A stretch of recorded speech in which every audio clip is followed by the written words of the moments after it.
Tes.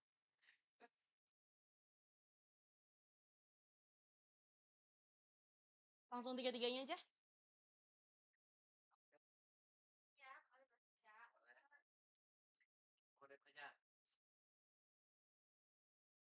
Ngadepnya ke sana.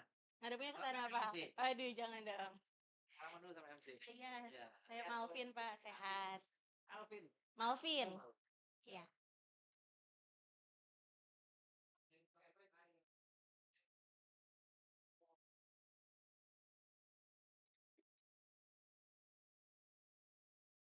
cuci tangan begini nggak apa-apa ya? Ini teh. Oh.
Sudah.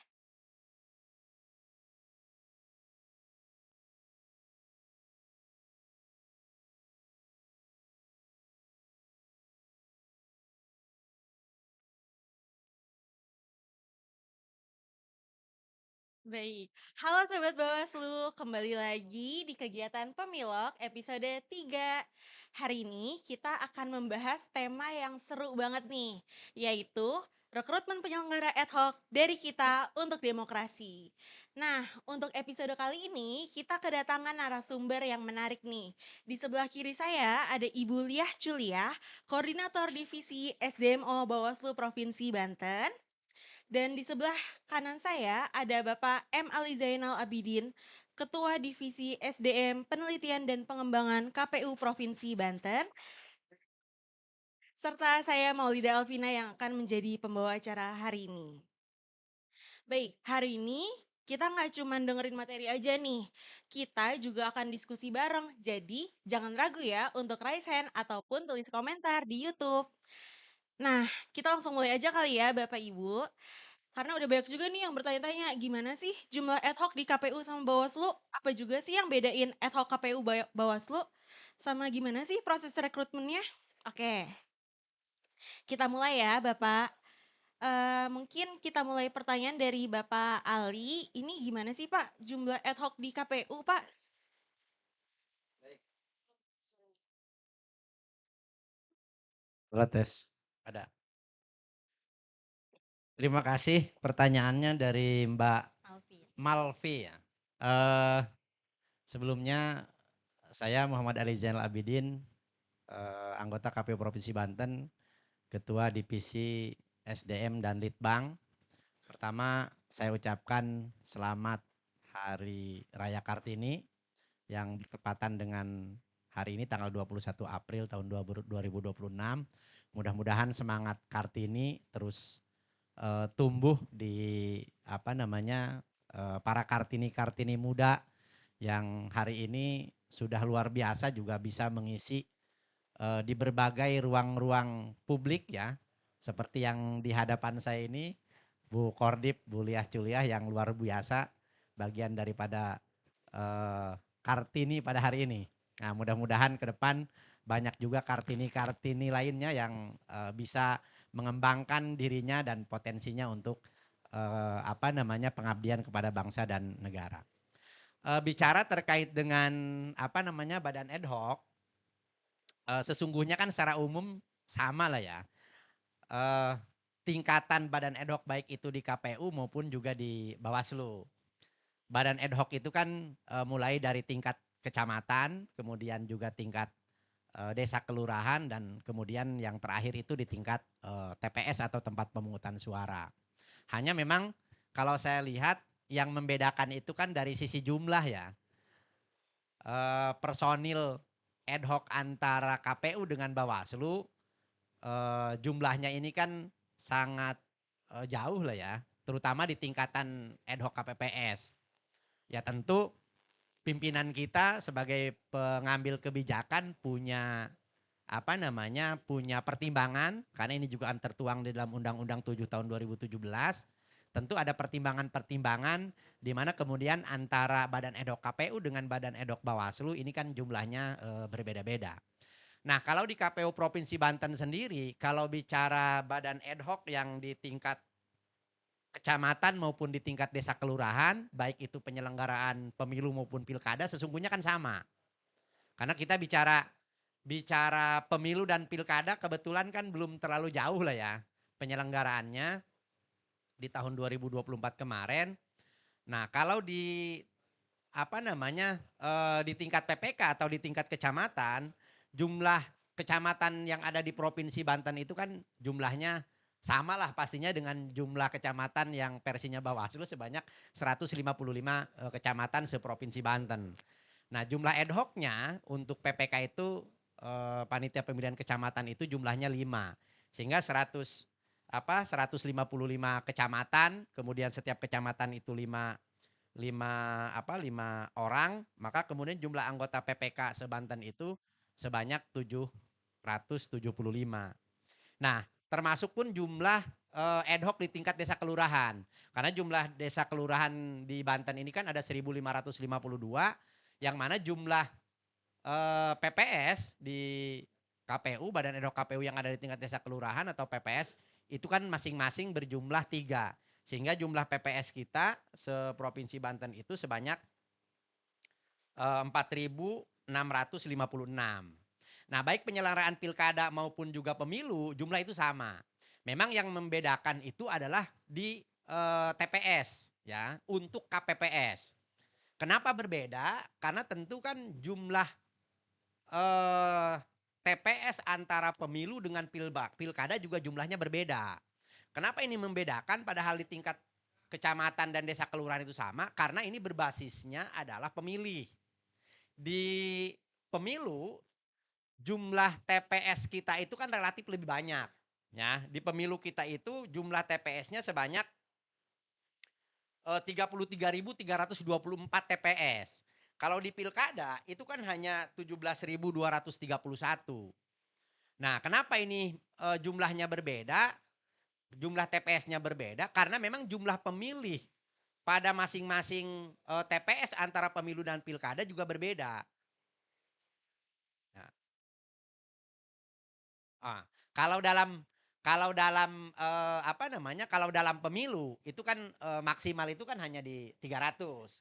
Nah, sedangkan di dalam pilkada itu kan maksimal di 600 sehingga hampir 2 kali lipat ya jumlah perbedaan antara jumlah TPS di pemilu maupun juga pilkada. Sehingga otomatis jumlah KPPS-nya pun berbeda. Di pemilu Bapak Ibu sekalian, sahabat-sahabat sekalian, jumlah KPPS kita itu dengan jumlah TPS sebanyak 33.324 itu mencapai 233.268 dengan asumsi masing-masing TPS itu berjumlah 7 orang.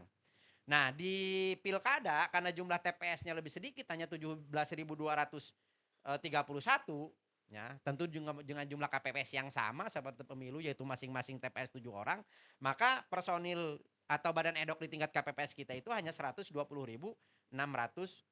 orang, relatif lebih sedikit. Nah, mungkin itu yang kemudian membedakan ya Mbak Malvi bahwa jumlah badan ad hoc di KPU antara pemilu dengan penyelenggaraan pilkada tentu berbeda. Yang membedakan itu hanya di jumlah KPPS ya, petugas yang ada di tingkat TPS karena berdasarkan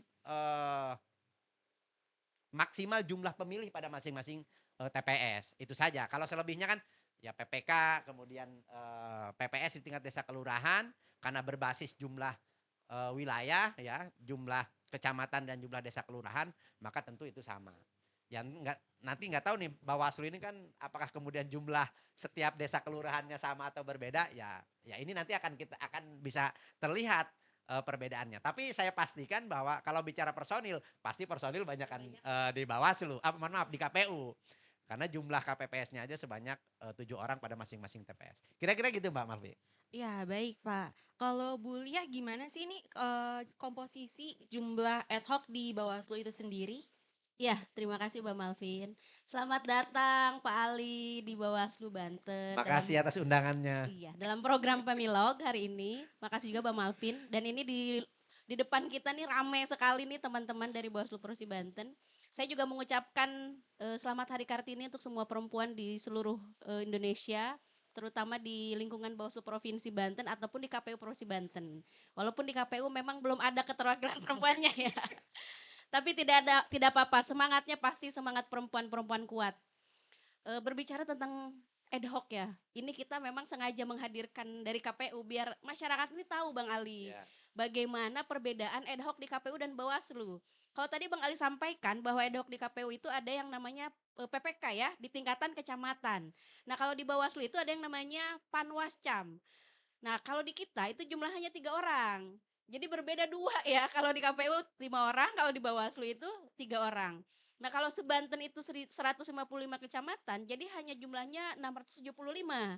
Berbeda jauh dengan di KPU. Sampai 770. Sampai 700 lebih ya. Kalau di Bawaslu memang 675. Kemudian yang membedakan lagi, komposisi kalau di KPU ada PPS. Di Bawaslu ada yang namanya PKD, Pengawas Kelurahan Desa. Itu totalnya hanya 1 di masing-masing kelurahan desa. Dan itu yang agak kesulitan kerjanya ya. Selisih 2 lagi. Selisih dua lagi. Ke PPK selisih 2, PKD selisih 2 juga. Nah di Banten ini kalau jumlahnya kelurahan desa ada 1.552, berarti PKD kita hanya 1.552. Dan yang paling membedakan jauh ini Bang Ali ya, yang paling membedakan jauh adalah kalau di KPU ada yang namanya ad hoc KPPS yang nanti bertugas di TPS, kalau di kami ada yang namanya di Bawaslu namanya pengawas TPS. Itu jumlahnya hanya 1 orang. Yang biasa di TPS-TPS itu pakai rompi warna hitam, pakai topi warna hitam itu biasanya kami atributin dengan PTPS demikian, jumlahnya 1 orang. Pada saat pemilu kemarin berarti jumlahnya hanya 33.324. Berbeda halnya dengan pada saat pilkada. Itu yang membedakan teman-teman semuanya antara ad hoc KPU dan ad hoc Bawaslu, dan tentunya ini bukan sebuah pembeda yang akhirnya mengurangi kerja ya Bang Ali ya. Kita semua punya tusi masing-masing, KPU, ad hocnya KPU melaksanakan pelaksanaan tugas secara administrasi, kami melaksanakan pengawasan. Itu yang membedakan, dan biar masyarakat juga tahu ya nih Bang Ali ya, biar tahu dan nanti mungkin kalau ada penyelenggaraan pemilu lagi udah menimbang-nimbang mau kemana. Itu Bang Malvin. Uh, Baik Ibu dan Bapak, seperti yang kita tahu kalau ternyata ini banyak juga ya perbedaan antara ad hoc Bawaslu dan KPU. Nah, kenapa rekrutmen ad hoc itu penting ya? Gimana Bapak Ali bisa duluan menjawab? Ya, sebelumnya saya mohon maaf lupa ya belum menyapa Bapak Ibu sekalian. Jadi ketimbang tidak sama sekali nggak apa-apa lah telat ya. Ya tentu Bapak Ibu sekalian yang hadir langsung maupun juga yang mengikuti via media sosial Bawaslu Provinsi Banten. Saya ucapkan Assalamualaikum, selamat pagi, salam sejahtera Bapak Ibu sekalian, sehat buat kita semua. Amin. Nah bicara sepenting apakah rekrutmen badan ad hoc untuk penyelenggaraan pemilu dan pilkada. Nah, tentu Bapak Ibu sekalian, sebagaimana kita ketahui bahwa penyelenggaraan pemilu dan pilkada itu kan dilaksanakan di masing-masing tingkatan. Ada yang kalau di pusat itu kalau di KPU ada KPU RI, kemudian ya KPU di tingkat provinsi, KPU provinsi, di tingkat kabupaten kota kan ada KPU kabupaten kota. Nah, begitupun di tingkat kecamatan juga ada KPU, ada PPK. Kemudian tingkat desa kelurahan ada PPS, dan di tingkat TPS itu ada yang namanya KPPS. Di mana masing-masing lembaga ini, tingkatan ini tentu kan memiliki tugas dan kewenangan masing-masing. Karena tidak bisa kemudian KPU, katakanlah KPU RI yang jumlah anggotanya hanya 7 orang, kemudian harus mengurusi di seluruh wilayah negara kesatuan Republik Indonesia yang jumlahnya cukup banyak. Sehingga kemudian di dalam Undang-Undang 7 2017 tentu sebagai dasar pijakannya itu kemudian dibentuklah badan atau lembaga-lembaga yang memang kemudian mengurusi sesuai dengan tugas dan kewenangannya, baik itu di tingkat provinsi, di tingkat kabupaten kota, tingkat kecamatan, desa kelurahan, sampai dengan di tingkat TPS.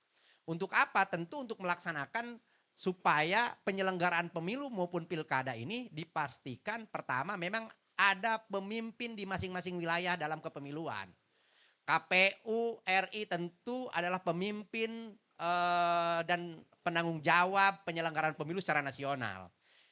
KPU RI ya, KPU provinsi pun sama. Kami pemimpin kepemiluan di tingkat provinsi yang punya tanggung jawab untuk kemudian mensukseskan dan kemudian memastikan kelancaran pelaksanaan pemilu dan pilkada di tingkat provinsi sampai kemudian di tingkat paling bawah, termasuk PPK-nya, PPS-nya, termasuk KPPS. Sehingga kemudian ini sangat penting sekali badan ad hoc itu Mbak Malvin ya diangkat. Karena tanpa badan ad hoc yang kita mengurusi kalau di dalam pemilu dan pilkada kita, DPT kita itu kan kurang lebih sekitar 9 juta lebih. Kalau hanya diurusi oleh tingkat KPU dan Bawaslu provinsi katakan, atau sampai tingkat kabupaten kota, apalagi di Kabupaten Tangerang itu salah satu jumlah pemilih yang paling banyak, maka sangat tidak mungkin dengan jumlah personil yang sangat terbatas. KPU hanya di tingkat kabupaten kota hanya 5 orang, termasuk pun Bawaslu kan di tingkat kabupaten kota, kecuali mungkin di Cilegon lah ya, hanya 5 orang dan kemudian jumlah staf dan seterusnya. Kalau memang ini kemudian tidak ada badan ad hoc, maka eh, agak agak kerepotan lah ya dalam melaksanakan seluruh tahapan penyelenggaraan pemilu kalau tidak ada badan ad hoc. Maka kemudian saya merasa sangat penting kemudian badan ad hoc ini untuk terus dilakukan penguatan-penguatan. Kenapa? Karena sesungguhnya ujung tombak dalam pelaksanaan terutama pada hari pemungutan dan penghitungan suara kan ada di teman-teman badan ad hoc, terutama ini di teman-teman KPPS. Ya, sehingga saya merasa dan menilai sangat penting bukan hanya pada persoalan kemudian rekrutmen itu harus eksis, harus tetap ada, tetapi juga harus terus dikuatkan. Ya, dikuatkan terutama dalam pemahaman-pemahaman dan penguasaan teknis terhadap penyelenggaraan pemilu dan pilkada itu sendiri. Gitu, kira-kira begitu ya Mbak Malvin. Baik, Pak. Kalau menurut Ibu Lia sendiri bagaimana? Kenapa rekrutmen itu penting ya, Bu? Iya, tadi Bang Ali panjang menjelaskan kenapa harus ada pengawas ad hoc ataupun penyelenggara ad hoc di tingkatan KPU. Ya tadi disinggung juga bahwa pengawas ad hoc atau penyelenggara ad hoc di tingkatan KPU atau Bawaslu itu adalah ujung tombak. Mereka yang memang akan berhubungan langsung dengan masyarakat dan mereka yang ada di TPS. Tidak mungkin Bawaslu kabupaten yang 5 orang misalnya ataupun KPU kabupaten kota yang 5 orang akan menjadi KPPS, akan mengawasi, tidak mungkin dengan TPS yang banyak, maka kami membutuhkan penyelenggara ad hoc. Kemudian juga penyelenggara ad hoc itu kan terbentuk kecamatan, kelurahan desa dan di TPS. Nah, mereka ini yang akan menjadi kepanjang tangan kita, kemudian menerjemahkan apa yang harus dilakukan di TPS. Nah, ini yang membedakan dan kita harus serut serta merekrut pengawas ad hoc ini ataupun penyelenggara ad hoc ini agar semua pelaksanaan pemilu ataupun pemilihan itu ada yang ngebantu dan ujung tombaknya memang ada di mereka. Itu Mbak Malvin. Baik, jadi rekrutmen itu penting karena penyelenggara ad hoc itu ujung tombak penyelenggaraan pemilu ya, teman-teman. Nah, kalau realita itu kayak gimana ya, Pak Ali? Eh Begini, kalau bicara badan ad hoc ya, khususnya di KPU, realita dalam rekrutmen badan ad hoc memang pengalaman di KPU itu sangat berbeda dengan satu daerah dengan daerah lain. Contoh seperti begini, terutama dalam persoalan tantangan lah ya. Ya. Karena untuk menjadi penyelenggara badan ad hoc tentu kan ada syarat-syarat yang memang harus dipenuhi.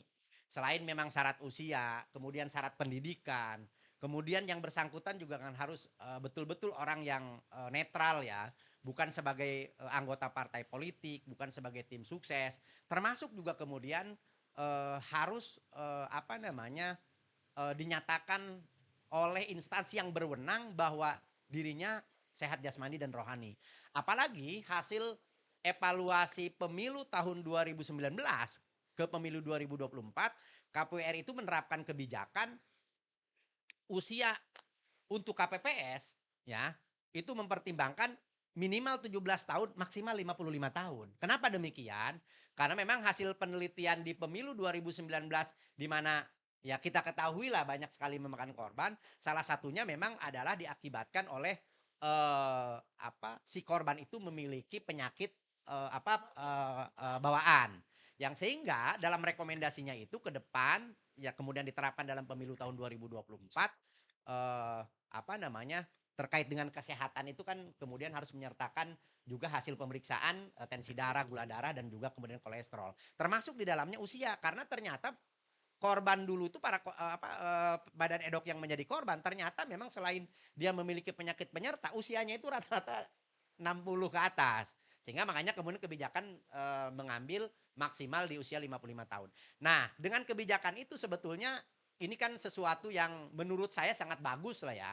Karena akhirnya tenaganya lebih fresh ya, masih muda-muda. Ya bukan berarti yang dulu tidak fresh, artinya ya hasil evaluasinya begitu. Sehingga kemudian di beberapa tempat itu juga menjadi evaluasi. Ya, pertama itu menjadi evaluasi karena banyak yang mereka sesungguhnya punya pengalaman tetapi sudah terbentur oleh usia. Itu pertama. Yang kedua juga tentang pendidikan. Realitanya tidak semua masyarakat di Provinsi Banten khususnya itu kan yang istilahnya yang berminat ya untuk menjadi badan edok itu tingkat pendidikannya SLTA. Karena malah di beberapa tempat yang mereka itu lulusan SLTA atau lebih malah cenderung tidak mau menjadi penyelenggara pemilu karena mereka punya kesibukan tersendiri sudah kerja apalagi kerjanya di luar kota dan lain sebagainya sehingga itu juga menjadi tantangan dalam rekrutmen karena faktanya di KPU itu contoh umpama antara daerah perkotaan dengan daerah pedesaan itu punya problematika sendiri. Contoh umpama di Tangerang Selatan kemarin. Di Tangerang Selatan itu ada salah satu daerah, salah satu kecamatan di mana mayoritas masyarakatnya sesungguhnya ya rata-rata di atas SLTA. Tetapi mereka tidak memiliki waktu karena rata-rata pekerja untuk kemudian menjadi badan ad hoc terutama KPPS. Karena untuk menjadi KPPS itu tugas kewajibannya bukan hanya pada pelaksanaan pada hari pemungutan penghitungan suara. Karena ada tugas yang kemudian harus dilakukan 3 hari sebelumnya kan harus juga kemudian sudah mendistribusikan surat pemberitahuan. Kemudian belum juga kemudian mendirikan TPS dan sebagainya. Ini salah satu contoh seumpama di Tangsel. Di daerah Lebak Pandeglang punya problem tersendiri. Apa problemnya itu? Problemnya di sana banyak yang berminat untuk kemudian menjadi KPPS, bahkan overload gitu ya. Sampai kemudian berapa kali lipat yang pendaftar. Tetapi kemudian ada persoalan kualifikasi pendidikan. Ada juga kemudian persoalan usia gitu. Maka saya melihat realita di lapangan itu memang kalau bicara problematikanya tentu ini selalu ada dan berbeda-beda di masing-masing wilayah. Tetapi ke depan tentu saya melihat semakin kesini ya, semakin tahun demi tahun dalam pelaksanaan pemilu dan pilkada ini semakin lebih lebih transparan, kemudian juga lebih akuntabel dan juga memberikan kesempatan kalau di dalam regulasi KPU itu memberikan kesempatan pertama itu juga karena usianya kan 17 tahun itu juga untuk kemudian melibatkan para pelajar atau mahasiswa ya dalam rangka regenerasi. Kemudian juga keterwakilan perempuan 30%. Ini juga di KPU dalam rekrutmen badan edok itu menjadi salah satu yang diprioritaskan menjadi pertimbangan. Kemudian belum juga kemudian penguasaan IT. Kenapa demikian? Karena memang dalam proses penyelenggaraan pemilu sekarang itu lebih modern. Sudah banyak sekali informasi teknologi digunakan dalam proses pemungutan dan penghitungan suara. Salah satunya semua Sirekap lah ya yang walaupun masih alat bantu itu kan sudah kemudian menjadi alat bantu yang diterapkan di dalam KPU gitu. Kira-kira begitu Mbak Malvi. Ya. Baik, kalau dari Bawaslu sendiri itu realita di lapangannya gimana ya Ibu? Udah lengkap sekali itu ya sisinya KPU. Kalau di sisi Bawaslu pertama yang menjadi tantangan itu minimnya pendaftar. Sebenarnya tadi kata Bang Ali udah disampaikan bahwa di masing-masing daerah itu beda-beda ya Bang Ali ya. Tangsel itu memang minim banget pendaftar. Kemudian berbeda halnya dengan ya tadi Pandeglang Lebak ya, pendaftarnya banyak. Nah ini yang membedakan juga teman-teman. Mungkin kalau di KPU itu bisa pendidikannya dengan surat keterangan ya. Nah kalau di Bawaslu itu tidak bisa. Jadi penyelenggara itu minimal harus SMA. SMA. Itu Kemudian saklek ya, itu saklek karena ada di Undang-Undang 7 yang sekarang lagi direvisi kan. Mudah-mudahan direvisinya bisa berubah nih Bang Ali. Kemudian yang kedua yang membedakan sakleknya di Bawaslu itu penyelenggara ad hoc adalah umur 25 tahun. Oh iya, Nah, usia itu yang usia lebih usia lebih ya. dewasa karena mungkin dianggapnya lebih matang kali ya kalau usianya 25 tahun. Kemudian kalau tadi disampaikan ada regulasi lain yang memang mengatur. Nah, di kami juga pada saat rekrutmen itu ada regulasi yang mengatur keterwakilan perempuan. Jadi kalau pendaftar tidak mencapai 30% maka harus diperpanjang. Ada salah satu kabupaten kota yang sampai memperpanjang 2 kali karena keterwakilan perempuannya tidak 30%. Nah, kemudian juga di kami ini yang membedakan lagi terkadang proses rekrutmen itu terlalu cepat dan akhirnya tidak menyebar informasinya. Nah, ini yang memang menjadi perhatian ke depan ya agar lebih disiapkan regulasi ataupun waktunya yang memang sosialisasi juga lebih banyak. Panjang. Dan yang paling penting teman-teman ini kalau rekrutmen ini yang menjadi kendala di kami itu biasanya rebutan sama KPU. Apalagi kalau waktunya misalnya seminggu udah di kami udah mulai pendaftaran, tinggal lama di KPU juga ada pendaftaran untuk ad hoc, itu yang akan rebutan. Kemarin lebih banyak akhirnya orang-orang mendaftar menjadi KPPS karena umurnya bisa fleksibel ya. Nah, 17 tahun. 17 tahun dan bisa pakai surat keterangan bisa baca tulis ya untuk pendidikan. Nah, ini yang akhirnya kami harus rebutan dengan penyelenggara di KPU. Apalagi kalau jumlah pada saat pemilu ya dengan jumlah yang sangat banyak ini yang susah sekali mencari pengawas TPS yang memang kompeten, kemudian yang pendidikannya dan umurnya sesuai. Itu Mbak menjadi tantangannya Mbak. Baik, ternyata masih banyak banget ya tantangan di lapangan ini. Nah, ini ada banyak komentar nih dari YouTube. Kita mulai aja kali ya, ada dari Ratu Vidya. Apakah publik punya akses untuk mengawasi hasil seleksi secara terbuka dan akuntabel? Ya, bisa dimulai dari Bapak atau Ibu. Ya, izin Bu Ya, Kordip saya siap. duluan. Sebetulnya kalau bicara akses terhadap publik untuk mengawasi hasil rekrutmen ini sangat terbuka. Di KPU Bapak Ibu sekalian, dimulai penyelenggaraan pemilu 2019 itu proses rekrutmen itu kita sudah tidak lagi menggunakan hard copy. Menggunakan aplikasi namanya si Akba. Si Akba itu kepanjangan dari sistem baik itu KPU kami di tingkat provinsi, kabupaten, kota, termasuk badan edo kami itu langsung melalui sistem. Artinya dokumen yang dipersyaratkan baik itu ijazah, KTP, surat keterangan kesehatan dan seterusnya itu semua melalui aplikasi si Akba diupload. Kemudian KPU dalam proses verifikasi administrasi tidak lagi melihat fisik tapi langsung di si Akba itu.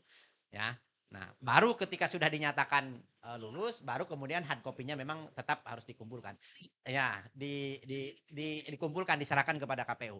Paling tidak, itu kan menjadi bagian daripada langkah maju ya kami dalam proses rekrutmen badan ad hoc. Nah, terkait pengawasannya tentu dalam hasil pemilu, Bapak Ibu sekalian, sekarang itu lebih transparan. Salah satu contoh, Mama, rekrutmen badan ad hoc baik terutama di tingkat PPK dan PPS itu ada yang namanya tes tulis dengan menggunakan sistem CAT. Kalau dulu zaman saya waktu PPK bersama dengan Pak Sumantri itu tesnya itu manual. Jadi dikasih hard copy, kita duduk di bangku sekolah ya, dulu itu di SD Matagara saya ingat betul, kita ngisi manual. Dan baru kemudian dikoreksi oleh KPU. Saya masih merasakan juga itu Masih manual. Waktu 2018, 2016 tuh menjadi PPK Ya. manual juga. Nah, begitu kemudian sekarang ini itu kan sudah tidak menggunakan sistem CAT. Sehingga tidak ada lagi yang istilahnya titipan segala macam. Ya. Nah, transparan dan hasilnya real time. Ya. Real time. Saat itu kemudian selesai mengisi soal, di submit, saat itu langsung muncul berapa nilainya. Baru kemudian di ranking. Ya, di ranking berapa kebutuhannya. Nah, itulah yang kemudian dinyatakan lulus tes tulis untuk melanjutkan pada sesi berikutnya. Yang selebihnya ya tidak bisa dinyatakan atau dinyatakan tidak lulus. Walaupun itu umpama Bu Kordip ini titipan nggak bisa. Pokoknya dengan sistem CAT itu sangat-sangat objektif. Nah, termasuk pun kemudian kita publikasi di dalam media-media yang kita miliki. Ya. Nah, katakan hasil CAT-nya sekian, kemudian nilainya sekian, bisa dipublikasi. termasuk juga kemudian dalam proses pengumuman itu memberikan peran atau memberikan kesempatan kepada masyarakat untuk memberikan masukan. Ya. Katakanlah umpama di salah satu kecamatan atau di salah satu desa kelurahan yang lulus CAT-nya si A, si B, si C gitu ya. Atau kemudian pada tahap berikutnya lulus si A, si B, si C. Nah, kemudian masyarakat itu bisa memberikan masukan. Oh, si A ini seingat saya yang bersangkutan ini pernah menjadi tim sukses umpama. Ya. Maka masyarakat itu bisa memberikan laporan, ya. Kalau umpama di tingkat PPS kan bisa melalui PPK-nya. Kalau PPK kan bisa melalui KPU kabupaten kotanya. Disampaikan dan dilaporkan tentu melalui berdasarkan dokumen-dokumen pendukung. Kalau umpama ada dugaan nih atas nama si A gitu. Saya pernah melihat yang bersangkutan itu dulu sebagai pengurus partai atau dulu itu sebagai tim sukses salah satu pasangan calon dan ada dokumentasinya. Nah, disampaikan saja dan itu kalau tidak terhitung belum 5 tahun ya, Ya. maka kemudian bisa Harus dinyatakan itu digugurkan. di Tidak memenuhi didiskualifikasi. syarat. Iya, tidak memenuhi syarat. Betul. Langsung itu kemudian didiskualifikasi. Nah, itu ruang-ruang yang kemudian bisa dilakukan oleh publik ya. Bahkan Bapak Ibu sekalian, termasuk ketika KPU kabupaten kota ya, karena kan ini kabupaten kota yang menetapkan badan ad hoc ini, baik Ya. PPK maupun juga PPS. Sudah ditetapkan, sudah keluar SK, diumumkan kalau memang kemudian masih ada dugaan bahwa orang-orang yang ditetapkan menjadi badan ad hoc itu tidak memenuhi syarat sebagaimana ketentuan yang berlaku, maka itu juga bisa dikoreksi. Katakan tadi umpama terbukti yang bersangkutan itu adalah sebagai tim sukses, pengurus partai politik atau usianya lebih atau kurang dari yang Ya, bersyaratkan. betul, betul. Nah, termasuk juga kemudian tingkat pendidikan. Ya, walaupun memang tadi disampaikan Bu Kordik memang kalau di KPU khususnya terkait dengan KPPS di regulasi kita di keputusan 476 itu memang ketika tidak ada ya, tidak terpenuhi pendaftar yang SLTA, maka kemudian dilakukan sampai pada akhirnya memungkinkan untuk kemudian bisa menggunakan surat keterangan baca tulis hitung. Itu sebagai dasar di mana yang bersangkutan memang mampu menulis dan membaca walaupun memang tidak SLTA. Nah, itu sebetulnya ya kembali lagi kepada dalam proses pengawasan publik pada pelaksanaannya sebetulnya banyak ruang-ruang yang dibuka oleh KPU dalam rekomendasi ad hoc untuk kemudian bisa memberikan koreksi dan pengawasan langsung oleh publik Masyarakat. sehingga KPU juga kalau memang itu ternyata apa yang dilaporkan hasil dugaannya itu terbukti, tentu KPU juga tidak tidak mengabaikan. Iya. Pasti akan kemudian melakukan eksekusi. Ya, kalau terbukti tentu nanti akan dinyatakan diskualifikasi atau tidak lulus itu. Betul, betul. Betul. Ini teman-teman yang menarik nih. Langsung saya aja ya Mbak Mabin. Yang menarik. Kalau di KPU itu penentuan atau rekrutmen PPK dan PPS itu dilakukan oleh KPU Kabupaten Kota. Iya. Nah, kalau di kami ini di Bawaslu ini yang membedakan nih, rekrutmen Panwascam itu dilakukan oleh Bawaslu Kabupaten Kota. Tetapi kalau PKD dan PTPS dilakukan oleh Panwascam. Oh, betul. Di bawah Di bawah, setingkatnya. iya, jadi di bawah setingkat di bawahnya ya. Jadi kalau misalnya kita sampai Bawaslu Kabupaten Kota merekrut ke PKD enggak. Nah, kalau di KPU kan PPS-nya direkrut sama KPU Kabupaten Kota. Ini yang membedakan teman-teman, harus diketahui. Dan yang pasti kalau rekrutmen itu tanpa biaya ya Bang Ali ya. Oh Di iya, KPU tanpa biaya ya, gratis. tanpa biaya gratis. Kecuali beli materai sendiri. Kecuali beli materai. Tadi yang menjadi pertanyaan Mbak Pidia bahwa apakah transparansi di ini ya teman-teman, di timeline kalau misalnya ada pengumuman rekrutmen itu di timeline itu pendaftaran, CAT dan sebagainya, salah satu yang paling lama diumumkan di kami itu adalah tanggapan masyarakat. Tadi disampaikan Bang Ali. Jadi kalau misalnya ada rekrutmen itu masyarakat boleh memberi tanggapan apapun dari mulai pendaftaran, kemudian CAT, pas wawancara diumumkan dan sebagainya, itu masyarakat bisa memberikan tanggapan.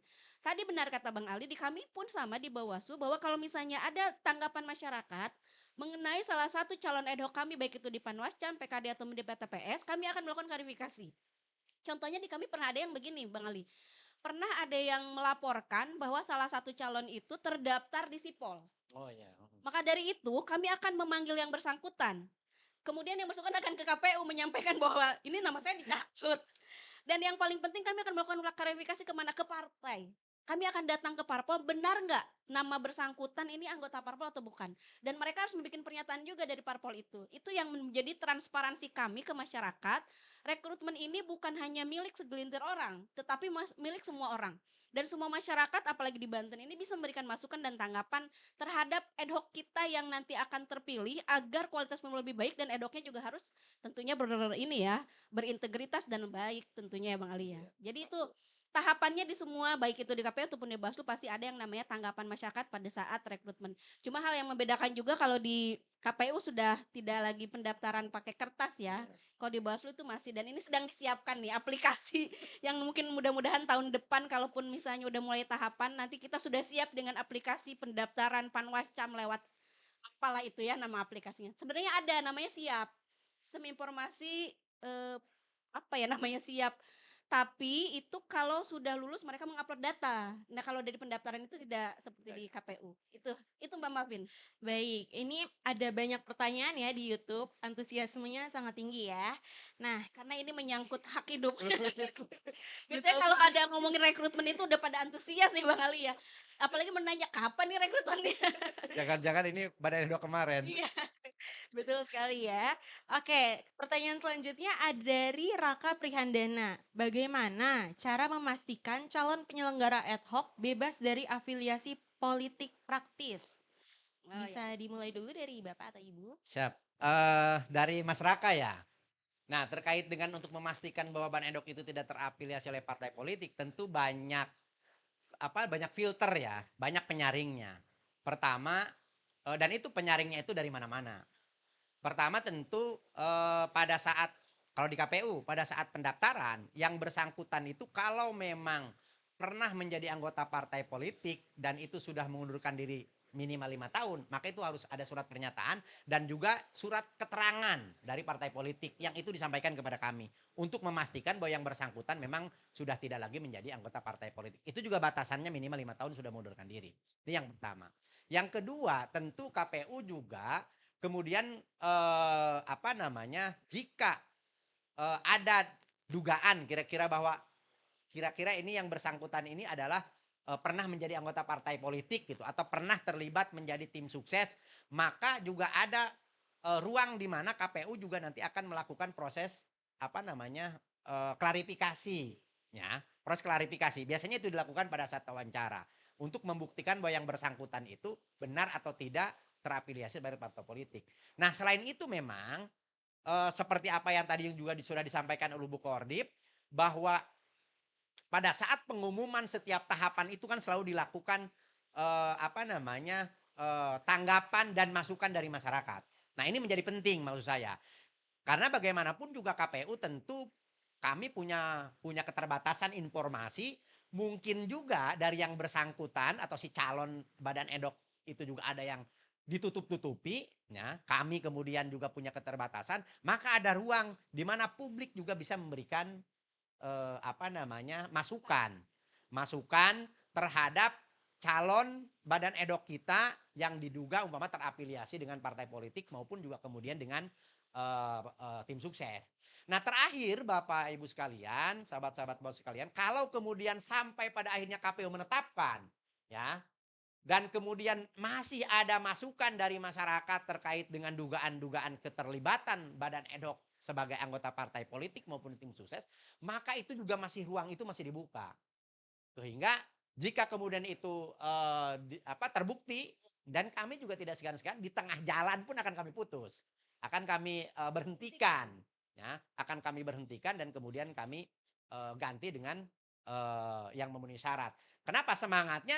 Tentu ini dalam rangka untuk memastikan bahwa badan ad hoc ini betul-betul independen ya, kemudian juga berintegritas sehingga kemudian pemilu dan pilkadanya ini bisa terwujud secara demokratis dan juga berintegritas. Kira-kira begitu, Mbak.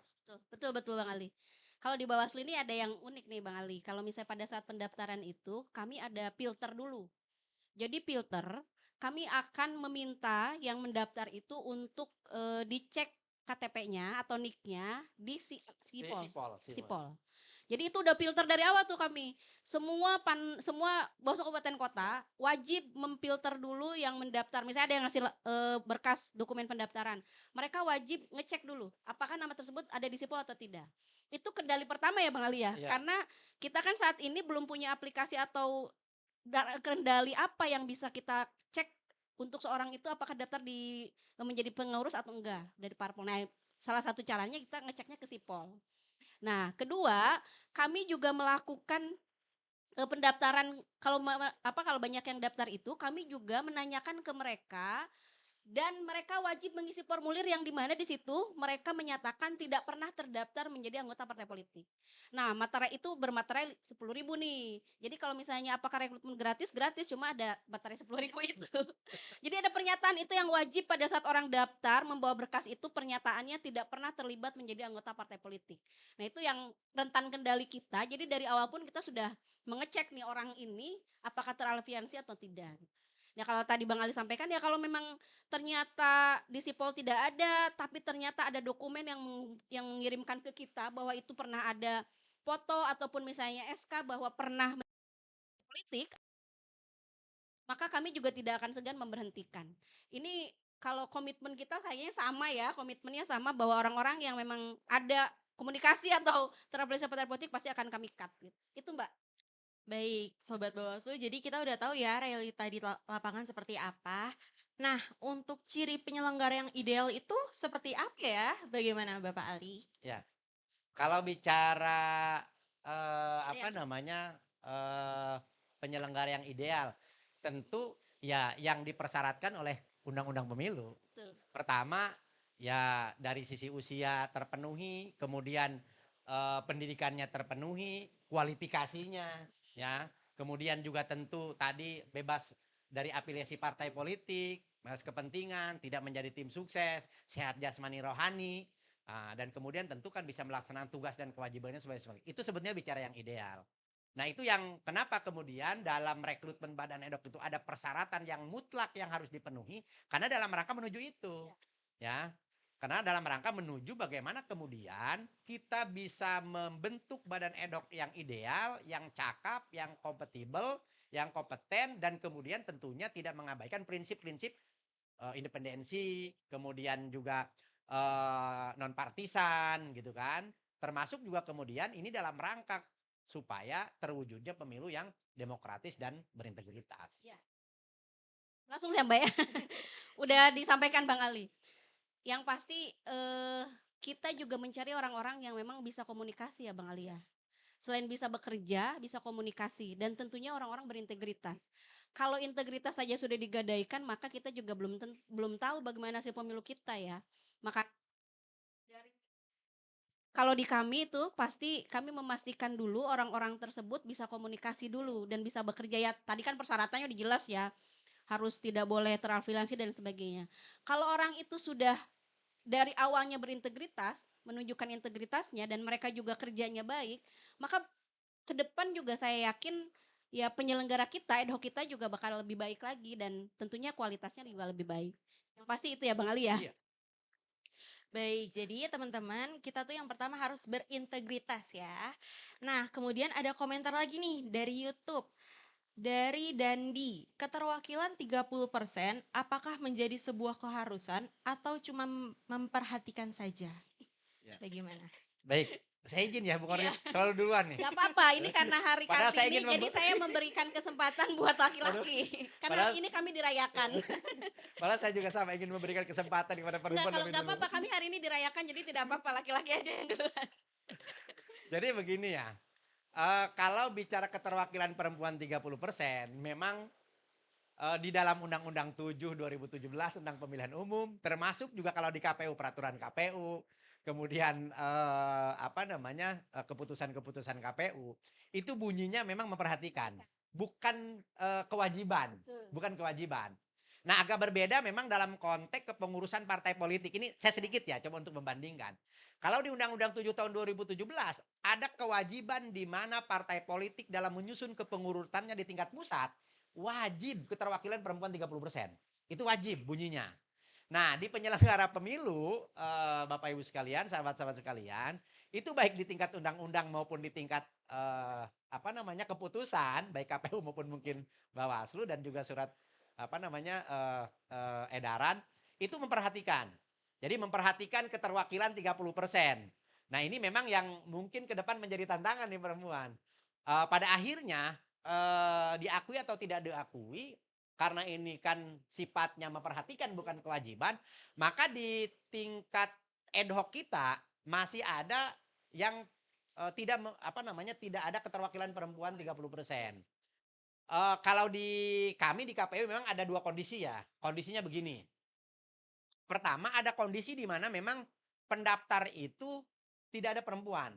Dan kebijakan di KPU agak berbeda memang pada proses rekrutmen. Kebijakan di Bawaslu kan ketika tidak ada pendaftar minimal 30 orang keterwakilan diperpanjang. Di KPU tidak ada. Yang dimungkinkan untuk diperpanjang itu ketika pendaftarnya kurang dari 2 kali kebutuhan. Artinya kalau KPPS itu kurang dari 14, maka itu kemudian ada proses perpanjangan pendaftaran. Tapi untuk kemudian keterlibatan perempuan 30% terutama dalam proses pendaftar, ketika kurang itu tidak ada. Itu kondisi pertama. Kondisi di mana memang tidak ada pendaftar perempuan. Yang kedua, di mana kondisi ada pendaftar perempuan, tetapi kemudian ternyata perempuan itu dalam penilaiannya CAT-nya tidak lulus. Kan itu kan sudah tidak bisa kita bantu gitu ya. Karena betul-betul itu adalah dari dirinya sendiri. Hasil kemampuan dirinya sendiri. Nah, sehingga ada di mana kondisi-kondisi badan edok kita tidak ada perempuannya. Ya termasuk kami di KPU provinsi tidak ada perempuannya. Bu Kordip. Kadang kita nyari perempuan. Bu Kabak ya banyak lah ya. Banyak abang, tapi banyak ya sekretariatnya yang perempuan Banyak ya. ada perempuan. Bu Iya. Kabak kami ya perempuan. Perempuan ya. Kalau di Bawaslu nih Mbak Malvin, Iya. tadi pertanyaannya dari Mas Gandhi ya? Iya, dari Mas Gandhi. Kalau di Bawaslu tadi sampaikan Bang Ali ya memang regulasi kita Undang-Undang 7 atau Undang-Undang 10 itu Ya. hanya menyampaikan keterwakilan perempuan itu diperhatikan. Tidak ada kewajiban. Ini saya juga berharap nih di yang lagi direvisi lagi keterwakilan perempuan itu diwajibkan gitu ya. Itu harapan ya, tapi kan kita juga belum tahu bagaimana hasilnya nanti. Yang pasti kata-katanya memperhatikan. Nah, tapi yang tadi disampaikan Bang Ali dan saya juga tadi menyampaikan bahwa di kami itu pada saat rekrutmen ada juknis khusus. Ada juknis, di juknis itu menyampaikan harus diperpanjang jika tidak ada perempuan yang mendaftar. Kemudian jika ada perempuan pada saat ikut CAT lolos, itu harus didahulukan Oh. pada saat wawancara. Ini yang membedakan ya. Dan kita itu di Bawaslu itu apalagi kan kalau misalnya bikin juknis itu kami dilibatkan. Kami akan berdebat dengan para laki-laki itu untuk perempuan itu diwajibkan. Memang ada di juknisnya kalau di Bawaslu, tapi nggak tahu kalau ke depan ya, karena kan kalau misalnya seiring dengan kepemimpinan berbeda juga nanti juknis juga akan berbeda gitu. Mudah-mudahan masih bisa dipertahankan. Kemudian kalau yang membedakan di kami ini sebagai stari sukses ya Bang Ali, di Bawaslu ini pernah ada salah satu kota yang memperhatikan keterwakilan perempuan itu 30%. Jadi semua panwascamnya itu ada perempuan satu. Luar Jadi biasa. 3 perempuan, satunya tiga anggota panwascam, 2 laki-laki, 1 perempuan. Pernah ada. Dan saya waktu itu pernah meminta ke kabupaten kota juga, ayo diperhatikan keterwakilan perempuan. Memang walaupun tidak semua kecamatan ada, tapi beberapa kecamatan memang ada perempuan. Itu yang menjadi stari sukses kita ya, pernah ada memang ada satu kota yang memperhatikan itu. Dan mungkin ke depan keterwakilan itu juga bukan cuma memperhatikan, tapi memang diseriusin ya. Mungkin kalau diwajibkan turun misalnya 20% tapi wajib. Tapi wajib mungkin ya. Ini kan harapan ya. Jadi yang perlu digarisbawahi wajib diseriusin. Wajib diseriusin. Gitu Pak Sumantri. Dan wajib juga ditambah ilmunya ya, biar kalau kita milih juga kita beneran oh ini memang mumpuni gitu ya. Baik. Iya. Karena waktunya udah tinggal sedikit tapi pertanyaan banyak yang masuk. Oh, Jadi ternyata kita ini pilih ya cepet juga ya. tidak Walaupun terasa agak ya. panas ini Nggak Bang Ali terasa ya. ya. Tidak terasa. Baik, 1 satu jam pertanyaan kita. lagi ya dari YouTube. Ini ada dari Anissa Mutiara. Apakah rekrutmen ad hoc ke depan bisa di paperless atau bisa tidak perlu berkas fisik? Bagaimana ini? Ya. Dari ibunya dulu kali ya kita Ya, ngundang. ya. Iya, iya. Terakhir kesempatan perempuan. Karena kalau di KPU sudah udah paperless ya pendaftarannya. Kalau di Bawaslu belum, pendaftarannya masih bawa kertas, masih ngisi formulir dan mudah-mudahan ke depan bisa sebenarnya rekomendasi kami kemarin pada saat evaluasi, kami juga meminta itu. Dan berkali-kali juga kami menyampaikan kepada pimpinan kami di Bawaslu RI, ayo kita siapkan bareng aplikasi yang memang ini memudahkan banyak pihak, terutama yang memudahkan pendaftar. Agar pada saat mereka mendaftar itu gak harus karena waktu atau apa gitu mereka harus datang ke kantor Panwascam ini kan yang atau ke Iya. kantor Bawaslu Kabupaten ini kan yang meribetkan gitu dan menyusahkan dan akhirnya pendaftarnya tidak banyak. Apalagi di wilayah-wilayah seperti misalnya kayak tadi Pandeglang, Lebak yang jauh-jauh Betul. dari Cilograng harus ke Bawaslu Kabupaten itu luar biasa menggunakan anggaran banyak. Itu di Banten ya. Apalagi kalau di luar-luar Banten yang memang pulau-pulau gitu ya. Mudah-mudahan ke depan bisa disiapkan dan ini juga menjadi rekomendasi kami. Nah, tapi kalaupun misalnya nanti paperless, kalau tadi sampaikan Bang Ali itu di KPU harus tetap dia kalau udah lulus mengumpulkan, ya iya demikian. Karena itu juga sebagai bentuk berkas-berkas yang nanti memang dipertanggungjawabkan sama kita ya. Itu kalau dari kami. Mudah-mudahan ini semangatnya kita akan mewujudkan aplikasi untuk pendaftaran Panwascam PKD dan pengawas TPS. Silakan Bang Ali. Ya, kalau di KPU tadi sudah saya sampaikan di semenjak penyelenggaraan pemilu tahun sebelumnya itu sudah menggunakan sistem Dari namanya 2019? iya, Oh, 2019 ya, si SIAKBA Akba itu ya. namanya, Sistem Informasi Anggota KPU dan Badan Ad Hoc. Nah, makanya kami pun ketika daftar itu melalui sistem. Hanya memang eh, ketika sudah dinyatakan lulus, nah baru berkas hard copy-nya itu kemudian diserahkan. Tapi selebihnya yang apa namanya yang tidak nyata lulus tidak. Artinya semua itu adalah menggunakan aplikasi. Jadi proses pendaftaran itu semua dokumen yang dipersyaratkan itu diupload ke si Akba. KTP-nya gitu, kemudian surat pernyataannya, surat keterangan sehat dan lain sebagainya. Nah, mudah-mudahan sih ke depan mudah-mudahan ya 100% tidak lagi menggunakan hard copy. Ya, Karena tapi sudah tersimpan sebenarnya ya sebetulnya, dokumennya ya. ya dokumennya kan sudah tersimpan. Karena di situ juga itu kan dokumen asli ya, yang diupload ke si Akba itu dokumen asli. Katakan surat pernyataan di atas materai, itu kan yang asli diupload. Kemudian kita bisa ngecek. Kemudian termasuk juga surat keterangan dari apa instansi atau namanya rumah sakit, Sakit. atau puskesmas. Puskesmas. Itu kan yang asli juga gitu. Nah, sesungguhnya kan kalau saya melihat ya itu sudah cukup sebetulnya. Tetapi kemudian memang di regulasi kita masih ada ketika dinyatakan lulus menyampaikan hard copy-nya. Ya mudah-mudahan ke depan sudah tidak lagi Tidak menggunakan lagi ya. itulah ya. Dan Kira-kira mudah-mudahan di begitu. Bawaslu juga ke depan ada Ya, si Akba siap, yang lain. Baik, jadi KPU ini udah hampir paperless ya Pak. Sedangkan kalau Bawaslu semoga aja ke depannya kita paperless. Nah, ini ada pertanyaan terakhir nih. Gimana rekrutmen bisa lebih baik untuk ke depannya? Kita mulai dari Ibu Lia kali ya. Rekrutmen lebih baik ya. Kalau ya di kami sebenarnya yang kami harapkan itu regulasi di kami itu udah selesai. Sebenarnya kan ada harusnya kalau di undang-undang itu kami itu dibentuk kayak Panwascam itu dibentuk dulu ya. sebelum pembentukan PPK. Jadi 1 bulan sebelum pembentukan PPK kami harus membentuk dulu Panwascam. Kenapa? Karena pada saat rekrutmen PPK kami harus menyertakan Panwascam untuk ikut serta mengawasi. Jadi kami ada kewenangan untuk mengawasi rekrutmen ad hoc di tingkatan KPU. Nah, itu yang mungkin ke depan kalau harapan saya orang-orang yang memang punya kompetensi, orang-orang bukan punya kemauan saja tapi kompetensinya juga bagus, kemudian memenuhi syarat, kemudian juga integritasnya ditingkatkan dan makin bagus itu juga menjadi nanti orang-orang yang mungkin akan kami bentuk dan akan kami sertakan menjadi bagian dari kami. Itu yang harapan kami ya ke depan. Dan yang tentunya tadi disampaikan kami punya aplikasi agar memudahkan mereka atau pendaftar ini memudahkan bisa daftar di mana aja. Itu yang ingin kami tingkatkan ke depan. Itu Bang Ali, Ya. silakan Bang Ali. Ya, saya sepakat dengan Bu Kordip lah ya. Eh, itu menjadikan dalam proses rekrutmen itu menjadi lebih baik dan menciptakan badan ad hoc yang lebih ideal. Nah, untuk itu tentu selain dari kami sebagai penyelenggara pemilu tidak lepas dari peran serta masyarakat. Maka oleh karena itu tentu keterlibatan masyarakat untuk menjadi badan ad hoc itu sangat kami tunggu. Betul. Tadi kata Bu Kordip bukan hanya kemauan, tetapi juga kemudian kemampuan. Nah, semakin banyak pendaftar, maka akan semakin banyak pilihan bagi kami untuk kemudian membentuk badan ad hoc yang lebih baik, yang ideal. Tentu dalam rangka mewujudkan pemilihan demokratis.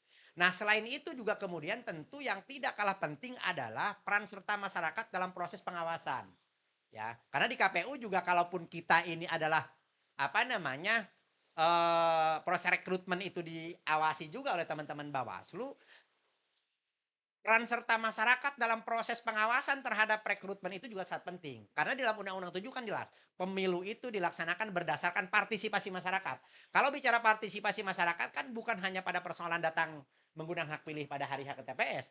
Dalam semua tahapan itu ya masyarakat harus bisa berpartisipasi. Salah satunya juga harus mengawasi terhadap pelaksanaan rekrutmen badan ad hoc. Jika ada dugaan-dugaan pelanggaran atau ada calon-calon anggota badan ad hoc yang tidak memenuhi syarat sesuai ketentuan, jangan ragu-ragu dan jangan segan-segan. Dan itu sesungguhnya yang kami tunggu. Karena kami menyadari betul bahwa kami juga punya keterbatasan tentunya dalam proses ini. Sehingga butuh keterlibatan semua pihak termasuk di dalamnya partisipasi masyarakat dalam semua tahapan penyelenggaraan pemilu pilkada, terutama dalam proses rekrutmen badan ad hoc. Saya pikir begitu Mbak Mak. Dan turut serta atau turun tangan menjadi penyelenggara ad hoc ya. Baik, baik. Menarik sekali ya pembicaraan hari ini. Nah, Sobat Bawaslu, tidak terasa kita sudah sampai di akhir diskusi hari ini. Dari diskusi kita tadi, ada satu hal yang jelas. Rekrutmen penyelenggara ad hoc itu bukan sekedar proses administratif, tapi langkah awal untuk menjaga kualitas demokrasi kita. Karena di balik pemilu yang jujur dan adil, selalu ada orang-orang di lapangan yang bekerja dengan integritas. Terima kasih kepada narasumber kita, Bapak Ali dan Ibu Lia. Siap. Dan terima kasih juga kepada sahabat-sahabat semua yang sudah mengikuti kegiatan ini melalui Zoom dan YouTube. Dan juga para kru-kru di balik layar yang sangat ramai ini. Tepuk tangan dulu dong.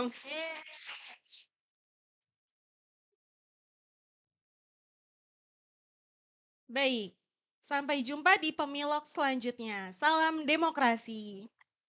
Wah, terima kasih semua. Makasih Bang Ali. Siap, makasih. Makasih Bu Kordip, luar biasa. Ini pas satu contoh ini.